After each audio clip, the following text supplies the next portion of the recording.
My name is Christopher Penn. This is where marketing's next best ideas will come from. I am from Shift Communications, which is a PR agency located here in Boston.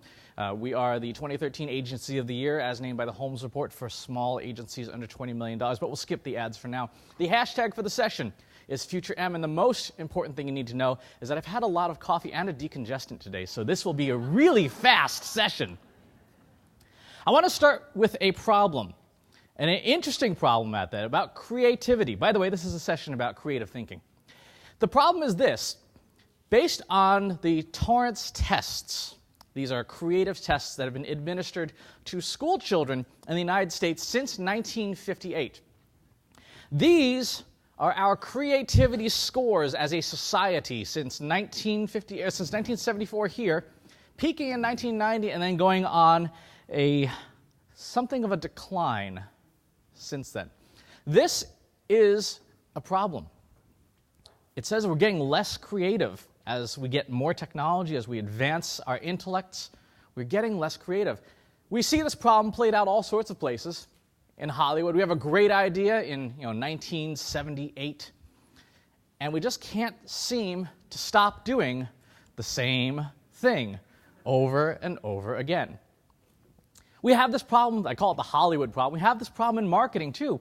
How many times have you seen a service that's called like Twitter for startups, like Facebook, the Facebook of automotive industry folks, a Pinterest for guys who are left-handed who only like drinking IPA beers under a blue moon, right? We have a marketing problem. As Ra's al Ghul would say, don't you have anything new? The reason why we don't have anything new has a lot to do with data. Specifically, over-reliance on data. Data is not bad, believe me. For those of you who don't know me, I happen to make my living processing data, among other things, and tweeting a lot, I guess. But this is what we do. As marketers, as CEOs, as business owners, we look at our data and we go, wow, this looked really good. Let's just keep doing more of that. It's kind of like saying, well, that Superman movie worked out pretty well. Let's just keep doing that. Over-reliance on data is kind of like driving a car using only the mirrors. Right? The mirrors are important. They are helpful. They are useful. But if you try and drive your car by them, you're going to have a very, very, very short trip. Right? You need to be looking forward as well. The bigger problem when it comes to creativity is typically this. For a lot of people, this is the moment when we experience paralyzing fear. The blank page. What am I going to tweet about today? What am I going to blog about? What are we going to do with Pinterest? Gosh, how are we going to come up with some creative ideas for the next marketing strategy? We have a fear of creating new things. We have a fear of failure. We have a culture that reinforces a fear of failure, right? Because we say everything has to be perfect the first time. You've got all the data. Why didn't it work? You had all the data. How many people have heard that at their organization? I've heard that at past organizations. My current one's very nice. So how do we overcome this? The biggest problem is going to be this, by the way, guys. These numbers mean that for us, as marketers, as technologists, as creatives, as advertisers, our recruiting pipeline of people who are creative, who have creative capabilities, looks like this. We are at the bottom of the barrel now, and it's going to get worse. If your business relies on creativity for writing, for copy, for social, for interaction, this is your future. Right? We're here about the future of marketing. This is it. This is what it looks like. Unless we grow our own. So the rest of what we're going to talk about today is the process of growing your own creativity, because we're running out of people who are really, really creative. Our school system, our educational system, creates people who are the opposite of creative. We create really good drones. And if we were the Borg, that'd be awesome. But we're not. We only have Google Glass. So how does creativity work? This has been a problem that we have been struggling with for several tens of thousands of years, from ancient Greek philosophers, Chinese philosophers, all the way to today. And we have some pretty good ideas now about how creativity can work. And it's based in neuroscience, and it's based in psychology. In 2010, Sebastian Healy and Ron Sun from UCSB and RPI, respectively, put together a very long, interesting paper, if you like academic papers. If you don't like academic papers, it's just a very long paper, on the theories behind creativity and how it works. How it works is how our brains process information. There are two kinds in their setup of thinking: explicit and implicit knowledge. Explicit knowledge they define as verbal, rule-based, rational, logical. These are the things that your brain does that takes information and processes it. There's also implicit information. This is symbolic, intuitive, instinctive, holistic. In some cases, not even necessarily conscious thinking. You've heard in the past called left and right brain thinking, but it's kind of a limiting factor because really it's also talking about how we process consciously and subconsciously. You can consciously think about a painting you're going to draw or a dish you're going to cook, even though you're using implicit knowledge. You can also subconsciously noodle on a blog post you're going to write. So thinking about in terms of explicit and implicit knowledge helps us understand how we think, how we create things. We transcode information, which means we make the jump from left to right and right to left. How many people here, just out of curiosity, are parents? Wow, okay, young crowd. How many people have trained a staffer? Okay, more like it. Explicit information becomes implicit information first, right? We take something, we learn how to do it. When we're walking, we kind of go right foot, left or right, right foot. Okay. And eventually it becomes instinctive. When you first learned to drive a car, it was, oh, there's two pedals, a gear shift, and the wheel, and I'm going 5 miles an hour, and I'm terrified. And over time, it becomes instinctive to the point where you can drive your car while you're holding a coffee, reading the paper, putting on your makeup, and shaving, which I saw somebody doing on the pike this morning. We also transcode data outwards, from implicit to explicit. But this is really hard. If you've trained that staff, if you've raised that child, you know how hard it is to explain something that is implicit knowledge. We're really bad at it. How do you explain? Well, I just knew that car was there and I merged. You don't. It's just there. But part of our ability to be creative and part of our ability to foster creativity is being able to transcode that information from the things we know how to do to the things that we can hand to somebody else. Just go do it is a pretty poor strategy. That's why I'm not a terribly great manager, because I'd say just go do it. Why don't you know how to do this? Everybody else does, don't they? If you want to maximize the creative process, if you want to maximize your creative results, you also have to eschew the idea that you are either left brain or right brain, or that a person or a staffer or somebody is left brain or right brain. We're both. We are both all the time. Create environments to the extent that you can where you're going to maximize that level of creativity. Let's look at how this academic theory plays out with the actual creative process. Back in 1926, Graham Wallace came up with this simple framework for creating things. He says, first, you got to prepare to be creative. You need stuff, ideas, whatever it is. You got to feed your head. From there, you need to actually do some work with both brains, left brain and right brain, to get ideas created. If you get stuck, which we all do, you have to incubate those ideas. They have to sit around in your head. They have to bounce around. They have to interact with other things to grow, to survive. And then you verify them. You do brainstorming. You do committee presentations. You do PowerPoints on stage. The preparation stage. How many people have seen the movie The Matrix? Okay, good amount. This is preparation. If only it were so convenient to just jack something into our heads and all be able to know Kung Fu. In absence of that, take all of the things that you have access to and start loading up your head. If you don't read blogs, start. On an average day, I skim through about 900 or so, because there's always something new. There's always something that's going to be in there that's going to add more ideas to the pile, more data to the pile, more things that when I come upon a problem later, I'll go, oh, that was important. There are mobile apps, Flipboard, Feedly, you name it. You have, looking around the room here, you have the sum total of the human public knowledge on the internet in all these little devices. If you work for the NSA, you probably have more. Go to museums. Go to art exhibits. Feed your head with as many left and right brain things as you possibly can. If you can't go to real museums like the MFA, which is located here in Boston, that Google has an online museum where you can spend hours and hours and hours looking at art, looking at things that might inspire you, that will feed your head, ideas, pictures, graphics, concepts. In your social networks, how many of you have lists, like on Twitter or Facebook or something like that, of people that you aren't friends with but you want to learn from? Only a few. Okay. Make that one of your to-dos immediately. Find a list of 10 or 15 people, maybe not more than that, who are in your industry, who have great ideas to share and are sharing them all the time. Creative preparation is a lot like food prep. Right? If you've ever tried to cook and you've not prepared anything in advance, it's a harried dance at best. It's burned at worst. When you're doing creative preparation, the more stuff you have, the better your head's going to function, the better it's going to work for you. And always keep feeding your head. Just a quick exercise here out of curiosity. How many people read for work or for learning more than 10 minutes a day? Okay, keep your hands up. 30 minutes a day. Hour a day. 2 hours a day. The people who still have their hands up, I guess you read professionally all the time. Okay.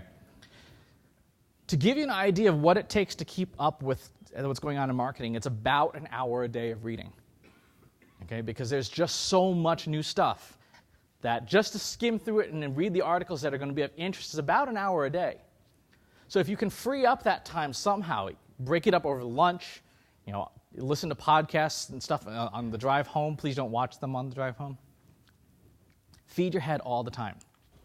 Once you've done your preparation, you need to create insight. You need to create ideas. The first and most important thing to do is to determine the constraints on your ideas. What things will you not do?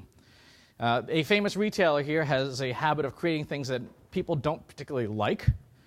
They're not necessarily all that appropriate, and certainly if this were your brand, you might not want this kind of publicity. Right? So set down your creative exercises. What stuff is off the table? What stuff is out of bounds? One of the things we do at our agency is we have 7 core values: creative, connected, dedicated, honorable, smart, positive, and ballsy. What we create, content-wise, must be one of these characteristics, and it must never violate any of them. So if we create a piece of content, if we come with an idea, a campaign, an advertisement, whatever, that, say, is not honorable, right? It's kind of slanderous. It doesn't fly. It gets killed immediately, right? If it's not particularly creative, maybe it just needs to bake some more. Have your own core values written down in as simple format as possible so they're a checklist that you can give to every single person who's in your marketing department and say, verify whenever you're about to publish something, does it meet our list or does it fail our list? Because if it fails the list, you don't want to publish it or you'll end up with something like this, and then your PR teams will be very angry with you. The next step is to expand your boundaries with a series of 4 different techniques to help your ideas take flight. The first is called lateral thinking. This is where you think about something that is related to but not directly connected to what you're doing. This is a campaign that I was working on for a sports tracking watch. The immediate thing is, okay, let's take people who are interested in fitness and market to them. A perfectly rational thing to do, and we do. But who else would be interested in fitness besides people who are default interested in fitness? Lateral thinking says probably people who are interested in dating, right? Who are interested in building new relationships. The ads that we've run in this lateral thinking perform better than the ads that are narrowly targeted to a single interest. So what is next to the things you're working on? What is next to the tweet or the blog post or the ad that you're working on? A lot of people struggle with how do you tweet? How do you tweet effectively? How do you tweet in such a way that gets clicks and gets engagement? If you just say, hey, come to this session where the next great idea in marketing is creativity, I guarantee you probably 80% of you would have not bothered showing up. Like, I understand creativity, I'll go to a different session. But by taking the idea, the lead of the story, if you will, and stepping one step away from it, it makes things much more marketable. You take the hook to get to the lead. This is lateral thinking. How do you step one step away from something to figure out whether it works or not? Change your perspective. How many of you worked on either a piece of online collateral, content, or a graphic in the last 30 days professionally? Okay, just out of curiosity, how many of you have done so internationally? Okay, only a few. Here's a fun exercise. with the understanding that you're not going to get it right because you probably don't speak the language. Pick a language and a culture that you don't normally work in. Arabic, Chinese, Swahili. Can you construct your content so that it visually works, even if you don't know the language? Right? Are there visible cues? When you look at this place, yeah, there's a takeout sign there. But visibly, you can kind of understand what's going on, even though the vast majority of this shop is in Korean. What if you were to take your content, your ideas, and port them to another culture? Change your perspective. Another perspective shift is how do you look from the perspective of a customer? How many of you have done secret shopping against your own company? No one?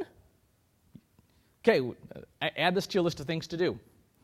Go through your website as a customer would. Go through your social media accounts as a customer would, and verify that the experience you're actually having is what you want people to be doing. If you have friends who are college age, or you have associates, or you have people on staff who are college age, have them find a friend from college and make them go through as a brand new customer who doesn't know anything about your company. Change your perspective to see what works. Change your perspective from how you take ownership of ideas. Just as a fun exercise, this is one of my teachers, Stephen Hayes, who likes to talk about taking ownership and transforming your perspective. So what I'm going to have you do is, for just a couple of minutes, I'm going to have you tell to the person to your right, and if there's no one to your right, then find the next nearest person who is unattached. To the person to your right, for 1 minute, I want you to tell a lottery-style story. I'll give you an example. Back in 2006, I helped create a conference called PodCamp. It was kind of fun, invited 50 people. Well, actually invited more, but 50 people were what we expected to show up. 300 showed up. And then the next, at that conference, there's a guy who said, hey, what do you think about doing PodCamp in Stockholm, in Sweden? Like, well, that would be cool, but I don't really have any desire to do that. It's not, going to Europe would be nice, but I can't. He's like, what if I paid for everything? Okay.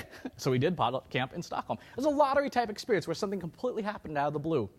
So take a moment to think, and talk to the person on your right and tell them a story that is a lottery-type experience. Ready? Go.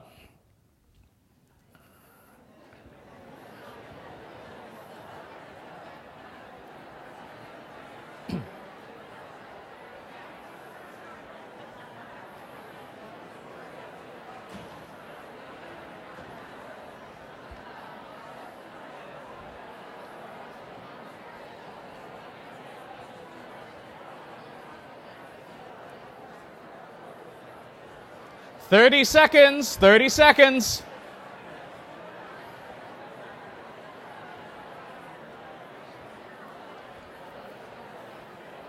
$15 seconds.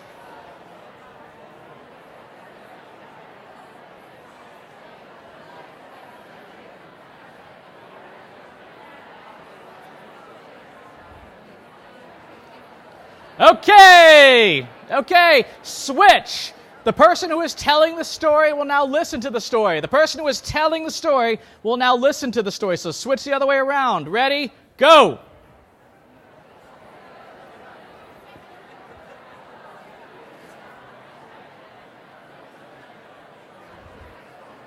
Lottery experience. Lottery type experience.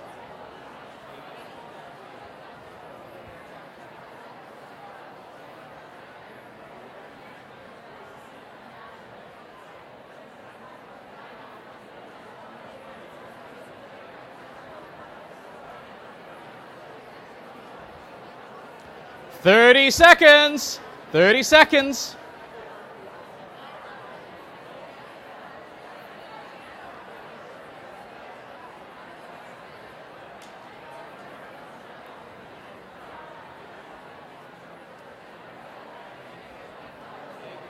Fifteen seconds. 15 seconds.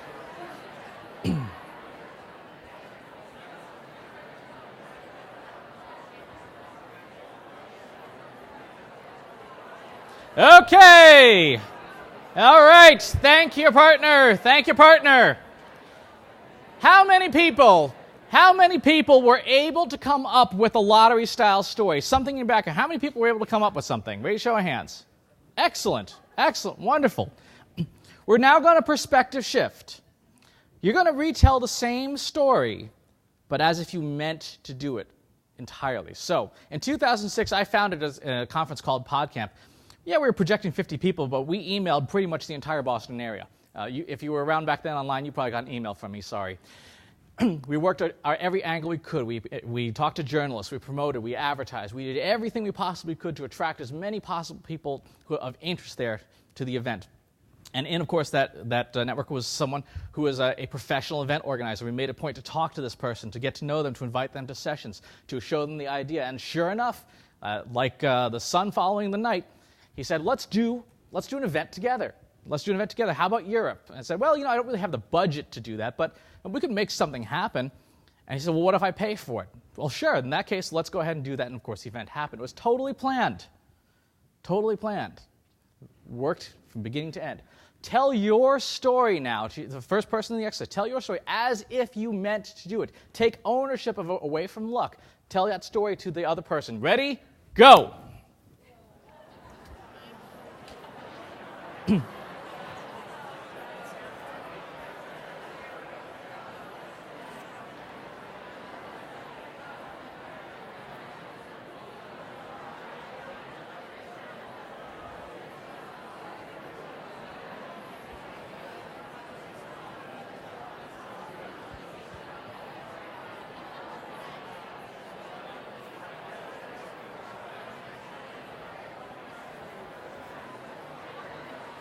30 seconds. 30 seconds.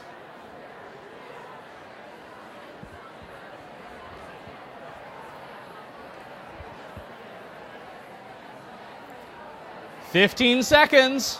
15 seconds.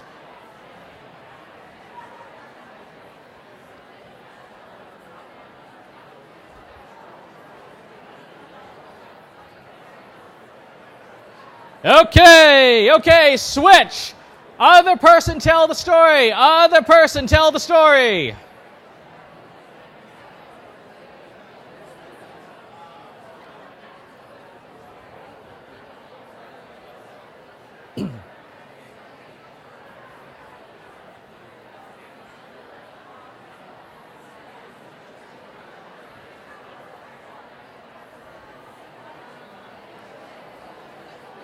Thirty seconds. 30 seconds.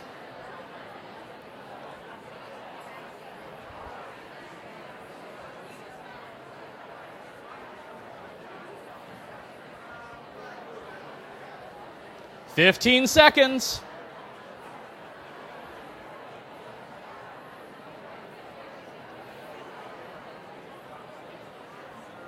5, 4, 3, 2, 1. Okay, thank you, partner.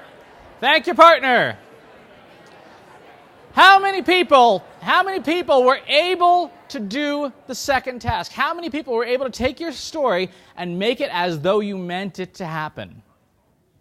A respectable amount. Congratulations. This is the power of perspective shifting, of taking ownership of things that you normally attribute to luck. It's one of many exercises that you learn. This one particular one comes from Buddhism, but there are things in your own traditions and your own experiences that will help you shift your perspective. The next time you are struggling with your marketing content, do an exercise like this where you can take past success and reverse engineer it to see all the steps that led up to that past success to inspire you, to create new ideas, to say, well, actually, when I was making that conference, one of the things I remember doing was emailing a whole bunch of people. Maybe we should do that. Right? This is a way to reverse engineer the successes and figure out by saying it wasn't luck, it was your efforts and the things you did to make that happen. The third concept is what's called concept porting, where you take something from a dissimilar background that you have experience in, and you transform it into something that's going to help your marketing. So, for example, I work in the PR industry, which is a lot like the marketing industry, except I think we drink gin and tonic, they drink martinis. Anyway, one of the things I do in my spare time is martial arts. And there are particular techniques in the martial arts that translate themselves very well to PR and marketing because they contain concepts. This one particular one here is letting somebody kind of run around and expend all their energy, and then you take advantage of their momentum. Well, you think about that from a PR and marketing perspective. If you've got a brand new product and you've got a brand new sector and there's another competitor, maybe you let them soften up the crowd and create the market space, and then once they've expended their budget, you swoop in. A lot of folks in the AdWords space know this technique very well. They know that people in the pay-per-click industry tend to spend an awful lot of money in the first half of the month, and then their budgets run out the last week. Right? And then you, if you're clever, you run your ads during that last week, and you take away all the audience that they could have had if they had been more judicious with their budget. So you take an idea from one discipline that you have expertise in, that you have knowledge of, and you transform it to another discipline. This works even for silly things like video games. I play World of Warcraft. I play a marksmanship hunter that's a werewolf, kind of funny. A marksmanship hunter has a particularly difficult rotation where you start off with the aim shot and with the bosses above 80% hit Serpent Sting, do a Chimera shot on cooldown, and then proc steady shot, and it goes on and on and on. But the idea I take from this is that marketing and the techniques we have to be done in a certain sequence. If you fail to do it in the right sequence, here, the giant crab or spider or whatever eats you. If you do it wrong in your business, right, your competitors eat you. This is less painful overall, even though it ends up killing you. But what things do you do in your background that you have experience in? How many people, just out of curiosity here, play Candy Crush? Everyone's like, I don't want to raise my hand. How many people have gotten stuck on level 33? I did. How did you get past it? Right? Think about it. How did you get past it? What strategy did you use? It sounds ridiculous, but when you think about it, if I go for the sparkling disco ball that creates from the 5 in a row, I'll get through level 33 faster and easier than if I go for 4 combos or 3 combos. Right? How do you take that idea and say, okay, the immediate obvious solution for our marketing problem is not to do the basic thing. It's to do something different that in the short term doesn't look like a good solution, but the long term is the only way to win. What games do you play? What hobbies do you have? Figure this out. Figure out the things that are in your background. This is why it's so important for you as a marketer and you as a career professional to write out your story. Take an afternoon or a couple of afternoons, the beverage of your choice, a quiet room, and write out your story to see what's in your history and your background that can help you. Here's another example of concept porting. One of my hobbies is economics because I'm a very boring person. One of the things I found in economics, in the stock market particularly, there's these things called moving averages. And I said, well, why don't these work for predicting stocks? Well, it turns out that the reason why things like this don't work really well is there's a whole bunch of information that's not happening on the stock market. But when you apply the same idea, the same concept to your web analytics, magic happens because, well, there are no mysterious other shadow websites that are promoting your company in the background. You have all your data. So I took a concept from another discipline and I moved it into marketing, and it works really well. What things do you do in your spare time? What interests can you bring into your marketing to make you a better marketer?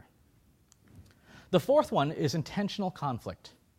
Put yourself in situations of intentional conflict. It doesn't necessarily have to be in front of another person, but just out of curiosity here, how many people would identify themselves as being sort of a conservative perspective on politics? We're not going to hurt you. I know it's Massachusetts. We're not going to hurt you. How many people here would say you're more of a liberal perspective? Okay. For the people who are liberal, how often do you read the Drudge Report? How often do you listen to Rush Limbaugh? How often do you watch Bill O'Reilly? For the people who are conservative, how often do you listen to NPR? How much do you read the New York Times? When you put yourself into intentional conflict, it gives your brain something to work on. It gives your brain something to disagree with. In the marketing space, there's this one guy who's a social media guru who will tell you the best time to tweet, which is Sunday at 3 p.m., right? Total horseshit. But I read him, and I read people like him, because it gives me ideas. It gives me a point to say, I disagree with that. In fact, I disagree with that so vehemently that 28 new ideas fell out of my head about how we could do this better, about how I could prove that guy wrong. Who do you have? Who do you read that you disagree with?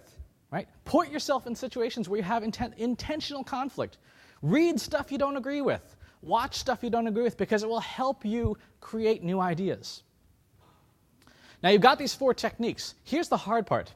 The hard part is, for some of them, you need to spend time on them until they hurt. That's what I call the 3-minute burn. Let's say you're working on a blog post about the Twitter IPO. The exercise is simple. We're not going to do it now, but take it down as a process. In 3 minutes, no other distractions, turn off everything, hide yourself in a closet with a notepad if you have to, but with a little clock, time, how much can you write? How many concepts and ideas and things do you know about the Twitter IPO in 3 minutes. It's harder than it sounds. It's much harder than it sounds. But you have to create ideas at volume because a whole bunch of them are going to be really bad, and that's okay. And a couple are going to really sparkle. Statistically, the more ideas you have, the more better ones you'll come up with. Right? Law of large numbers, unless you're really, really bad at ideas.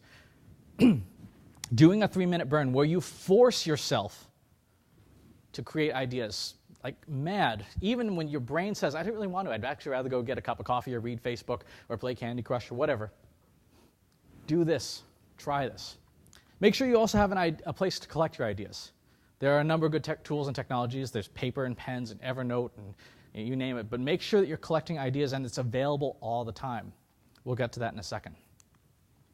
There are no bad ideas at this part of the process, right? So throw out everything. I should add, when you're at the idea creation stage like this, it's really important for you to be by yourself. We'll talk about brainstorming in a second, but for this section, this whole idea of idea creation, do it solo. Then start winnowing down the ideas. Okay, you did 3 minutes of high-intensity bursts, scribbling, scribbling, scribbling. What are the 3 or 4 ideas of this pile that you created of painful Post-its that you really like? When you do this process, these 4 different steps and this 3-minute burn, take notes about the process. Which of these 4 techniques worked best for you? Was there another one that wasn't even on there that's worked best for you in the past? What works best for you? And you need to refine it. You need to capture it. Don't just kind of approach it every time with a blank slate. Know what works in your brain, because your brain is going to be different. The third stage of creativity is called incubation. This is where we get away from explicit knowledge and let our implicit knowledge, our right brains, our subconscious, do all the heavy lifting. We unconsciously work on the problem anyway. You can't really not do that unless you get really drunk. And even then, you might have some good ideas. There's conscious knowledge where you check back in on the problem from time to time. One of the things that happens, and I'm sure you've had this experience, is that you get fatigued, brain fatigued from being creative. It is important to take a break, and your mileage may vary, but it's important to do something, and do something that is specifically implicit knowledge, that is specifically right-brained. Gardening, raking the yards, do some martial arts, go cook something. But do something that is not verbal and literal so that your right brain is free to engage as fully as possible. Because that's when the magic happens. We often joke at the office, our creative director, Peter Bueller, says he does his best thinking and creation in the shower. He, on a difficult pitch, he is the cleanest man in the office because he showers a lot to get his creative brain going. You're going to delete stuff in your head mentally that doesn't work in this phase. It's going to happen. By doing all this right brain work, you'll have what's called remote association. This is where you'll look back in your past and go, oh yeah, I remember way back in 2007, I did this thing and it actually kind of worked, and maybe I should try it here. Be collecting these things as they come up. And then there's opportunistic assimilation, where you are going to look around. You'll be walking outside at lunch today, and you'll see just the right alignment of the artificial sweeteners with the coffee stirrers, and you'll go, wow, that's the creative idea I was looking for. But you have to be open to it, and to be open to it, again, try and get out of your word brain as much as possible and into your implicit knowledge brain to assimilate things as they come along. Again, take careful notes and pay attention to what works. When you're in the incubation stage, what activities and things work best for you? What things don't work? Make notes of it and be able to reuse it because you're creating your own process, your own recipe. The last stage is verification, where you take the ideas that survived and incubated and hatched and morphed and changed, and you verify them. You take them to your team. You do brainstorming sessions with a group. There's a very specific reason I said go solo. Group dynamics can wreck your creativity, because what typically happens is that in a very short amount of time, one person becomes sort of the leader of the group, the discussion gets directed, and yes, you may have more people to bounce ideas off of, but if you have an idea and there's a power dynamic going on where you maybe don't get along with the group leader, your ideas, which could be perfect, will get squashed. You will squash them intentionally. So make sure that you don't do the brainstorming and stuff part until after you've done your own work first. So that's the basic 10-step process. Feed your matrix, create it for yourself. Define your values so that you know what you're not going to do. Do your lateral thinking. What's like the problem you're trying to do. By the way, we'll give you these. I see a bunch of people going, ah! Change your perspective. Switch contexts. How are you going to look at the problem differently? Create conflict in yourself so that you can stimulate new ideas. Do your 3-minute burns as often as you can, because you're going to come up with some crazy stuff. When you're doing content creation for like a blog, those 3-minute burns could give you a week's worth of blog posts if you stick with it. Let the ideas that are best survive. Incubate them by focusing on the implicit brain, and validate them.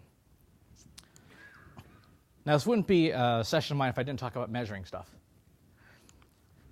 Paul Torrance came up with these 3 values that define creativity: fluency, originality, and elaboration, which is a polite way of, a complicated way of saying more ideas, original ideas that are diverse, and good ideas. These are the 3 benchmarks of your own creativity, and you can just roughly count them. Okay, how many different ideas did I come up with for this problem? How original were they? There's a really crazy out of the box idea. I'm gonna go get Miley Cyrus to do this video, right? It's out of the box. It's original. Well, maybe not in her case. And quality. How detailed is the idea? How complex is it? How fully formed is there a plan for implementation? Is it just a daydream, or did the daydream come with instructions? If you're struggling with quantity of ideas, you need to spend more time on preparation. You need more data sources. You need to help get your head into more and different things if you just are not creating enough ideas. If the ideas are bland and boring, you need more insight. You need to spend more time with the 4 exercises. Do more 3-minute burns until you force your brain to be more original, to think outside the box. If it's still not working, then go to 5 minutes or 10 minutes until your brain works the way you want to and you create some original ideas. And if the ideas suck, you need more time incubating. You need more time kind of processing them in your head. This is why, by the way, for all things marketing, you need to invest as much time ahead of time as possible, because there's a good chance that if you're in a time crunch, you will not come up with some great ideas. So the 4 core takeaways: fill your mind and body and spirit with as much good stuff as possible. And if you don't do this, the rest of it's going to break down. Create, expand, and iterate as many ideas as possible. Find the incubation processes that are unique to you. Log them, make notes on them, refine them, and verify and collaborate only after you've done the work solo. Here's the final word on creativity. If you've ever made a BLT sandwich, you would think, well, how hard can it be? It's bacon, lettuce, tomato, and bread. But there are so many variations. Some people like their lettuce chopped. Some people like whole pieces of lettuce. Some people use turkey bacon or tofu bacon or whatever other scary substances that people substitute for bacon. Some people toast the bread. Some people toast the bread with a little bit of Parmesan cheese on the outside so the outside of the bread is crispy. The point is, for something that's simple, it sounds as simple as BLT, there are so many different variations, so many different ways to do it. When you are working on your own creative processes, your recipe is going to be different, and it's going to take you years to figure out. I will tell you that now. It's going to take you years to figure out, because your brain will mature, your brain will come up with different ideas. The longer you're in your industry, the more data you'll have. It's going to take a long time to do this. Our advertising pitches. We have about 6 minutes left. Are there any questions about where your next ideas are going to come from? You'll have to stand up probably because it's a big room. No questions? Yes, sir. How do you feel about companies like Google and others that deliberately try to create environments in the workspace that do encourage creativity? How do I feel about companies that try to create environments fostering creativity? I like that idea. But more specifically, because we know about implicit and explicit knowledge, you need to create environments that serve both. So you need to have like a company library and buy subscriptions to different magazines and leave them laying around on coffee tables around your office. You need to have spaces that people are comfortable in. And then you need to have things and spaces where people can engage in implicit knowledge in the workplace too. So if there are hobbies, we have, for example, as silly as it is, we have like a Guitar Hero room, and you can just kind of hang out in there. We have after work parties sometimes where you can just kind of shoot the breeze with your coworkers and colleagues. Explicit and implicit knowledge have to occur at the same time for maximum creativity. So if you're going to create an environment that fosters it, it has to serve both. A lot of the time people think, oh, I just need a video game room and everything will be fine. And that's not true. You need to also have the practices built in and these procedures built in so that as people engage in creative thinking, the environment supports both the sides of their brain equally well and to the best extent possible. Other questions? Yes, sir. I was wondering if you read the books, either Thinker Toys or Cracking Creativity by Michael Michalko. Not yet, no. Okay. Do you think you can learn creativity from a book using techniques that are known? Yes. So a very good question. Can you learn techniques from a book on creativity? The answer is absolutely yes, because that is someone's explicit knowledge. They have coded what works for them, and they've basically given you a series of recipes. It's like saying, can you learn cooking from a cookbook? Absolutely you can. You can look at the cookbook, try out the recipes, follow the recipes until you know, oh, when I make anything with tomatoes, I need to include salt, because tomatoes have glutamic acid, creates natural MSG. Anyway, so you can create these things by using other people's procedures. You will find that the vast majority do not work for you, because that is somebody else's cookbook, that's somebody else's recipes. But it doesn't mean you shouldn't try them. Absolutely try them. One of my favorites is Michael Freeman's The Photographer's Eye, because he talks about how to see with cameras. Right? I'm a crappy photographer, but even reading that, I got a couple things I could work on. You had a question, ma'am? So once you come up with the ideas through the creative process, how do you convince executives that these ideas are something that will actually work and should be tried out? And basically, how do you introduce a shift in thinking or the creative process? So how do you introduce this in your company? The easiest way to introduce it is to look at comparable companies and departments and brands and things that have done similar process changes and point out and just say, look, here's their stock chart, here's ours. Right? And go, okay, well, clearly we're getting our butts handed to us, so you wouldn't have asked me to work on this problem to begin with. But even at a simpler level, just pilot stuff out. Test it out in your department with your team. You may need to take some time after the usual workday, 15 or 20 minutes, just to try these things out. But see what results it gets. Because ultimately, if they're a rational executive, unlike a politician, if they're a rational executive, they'll look at the results and go, okay, we want more of that. What you just created was good. We want more of that. What did you do to get it? And that's when you can introduce these policies and procedures. Other questions? Yes, sir. Oh, I'll get to you next.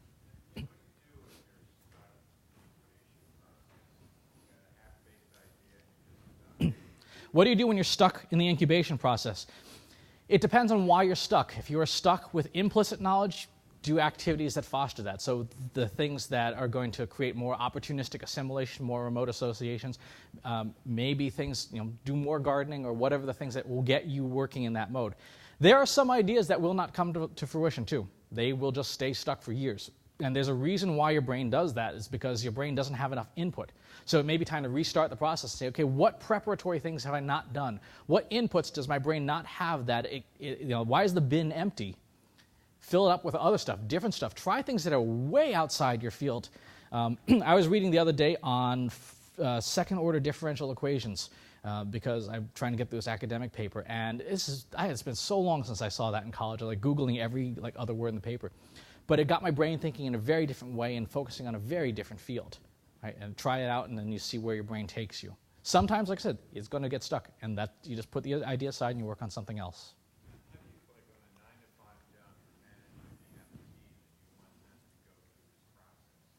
How do you get them to do this? You have to allocate the time. You have to be willing to pilot it out and allocate the time. If you can, literally dedicate and say, look, it's going to be an hour a week, right? It's 1/40th of your work week. Take the time to do this. We're piloting an idea right now internally, is saying we have a no interruption hour on one of our teams, where we say you put all the devices in this bin, right? And we're just going to work on one thing together as a team, and just testing it out. That's the biggest thing with all this stuff, is you've got to test it out internally to see if it's going to stick, if it fits with your culture. It may not, in which case you may just use these techniques privately and personally. But because they're relatively proven and there's so many different resources on creativity, you should be able to generate newer and better results in a very short amount of time. You had a question, sir? Yeah, I thought it was interesting that you put the sort of brainstorming verification at the end of the process. Yes. At the beginning, a lot of creativity people would say that you need to get a lot of people, a lot of ideas out first. Mm-hmm. And I wonder if you could speak to why you put that sort of, why you put that part at the end, and then how do you help that team at the end continue to create divergent, new, interesting ideas, almost bring it back to the preparation stage? It's a good question. So why is brainstorming at the end when everyone else puts it at the beginning? Because the idea with this is that you do your own work first and try and maximize your own creativity before you work in with team dynamics. Because I've worked with some creative folks and in some creative environments where ideas just bounce off each other and things flourish. I've also worked with teams that have the hippo problem. And the hippo problem is the highest individually paid person's opinion, which kills the exercise. At one other company I was working for in the past, every brainstorm session was listening to the hippo share their ideas for 45 minutes, and no one else got a word in edgewise. So by doing this first, by doing your own individual things first, you can come with 3 or 4 things that are reasonably well baked, and then bring that with your team and say, look, here's the things I came up with, and you can talk about them and share them in all the depth, and they can then repeat the process: preparation, insight, incubation, and verification as a team, and it can grow bigger and bigger. So it is iterative: personal, group, organizational. There's a question in the back.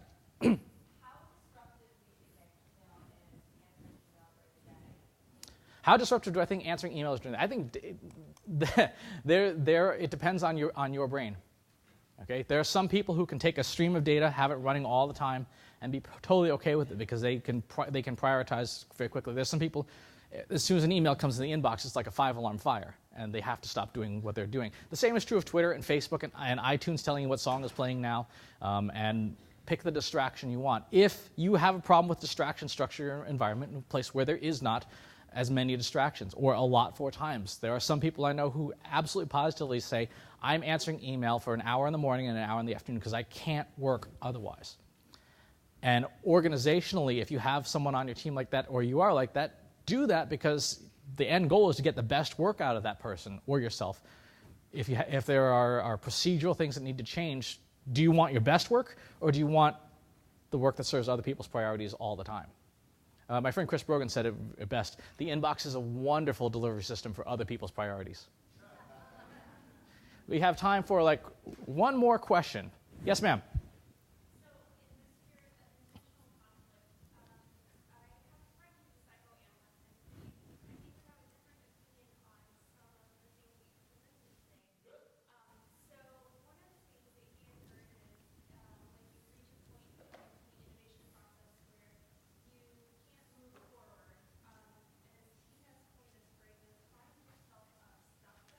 Okay.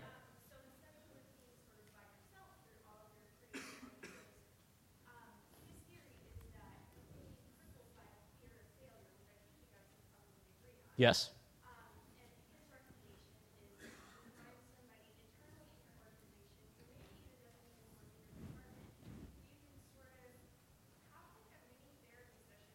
Sure. Mm-hmm.